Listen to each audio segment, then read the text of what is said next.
Hi guys, happy Saturday.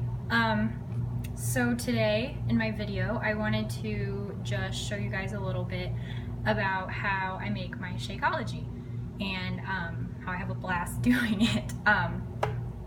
So sorry if I look like a little bit of a mess. I did my first workout this morning and planning on tackling Dirty 30 this afternoon, so I gotta fuel up.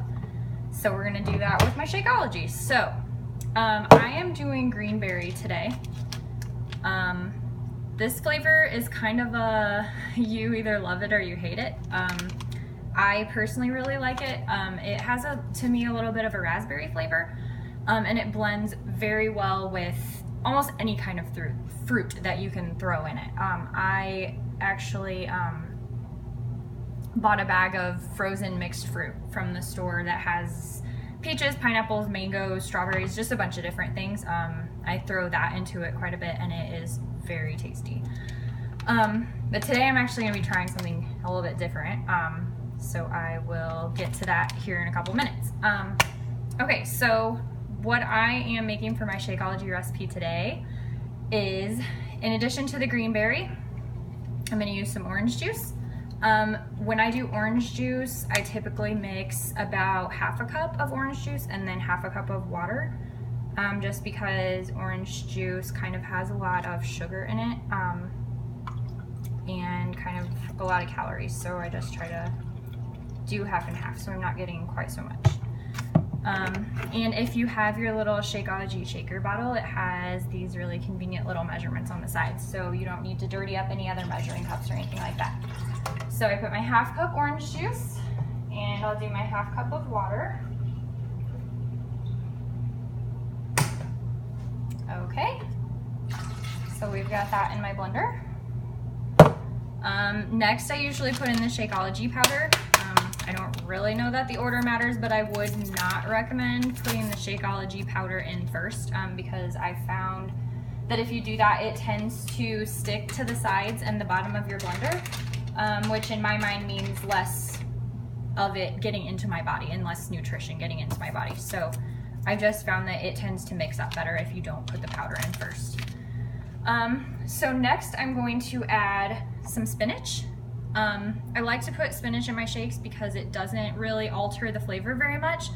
I really can't even taste it in there. It does change the texture just a smidge, but if you're not super crazy about food and drink textures, then I don't really think it would bother you. And it's just an easy way to get in another green, because sometimes, especially on the weekends, I don't eat salad as often as I do during the week. So it's just a quick, easy way. I throw it in. I don't even taste it. I don't even notice that it's there. So just easy green.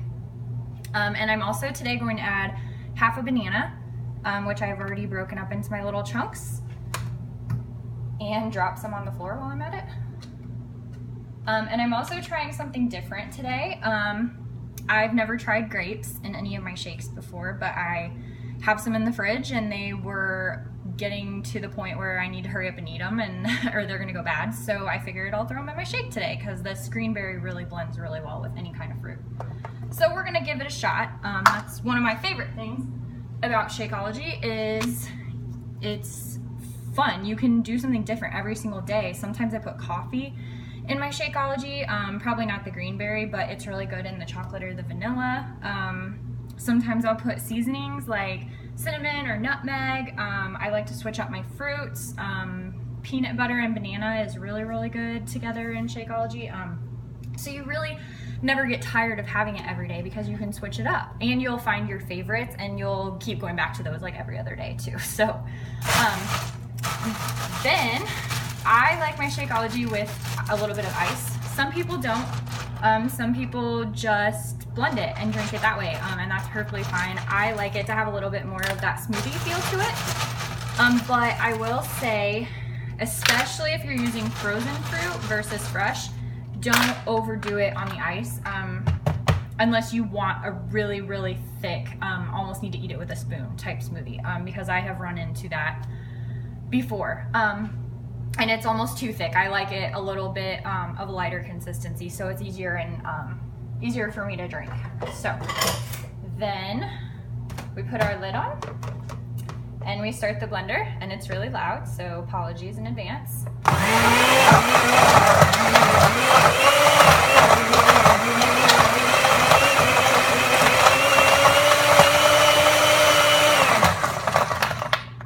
All right, I blend it until it's fairly smooth and most of the big chunks are broken up.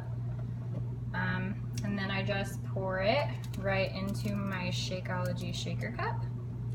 I don't really have 100% grasp on quantities of Shakeology. Some days I make my shake and I feel like I put the exact same amount of liquid in it, a couple handfuls of ice, and it's down to, it only comes up, fills my shaker cup up to here, and some days I feel like I do it the same and it overflows and there's too much to even fit in my shaker cup. So I think you just kind of have to experiment with how much you're putting in as far as how big of a shake you want. But I just always think in my head that you're still putting the same amount of the Shakeology powder in your shake, so regardless of how much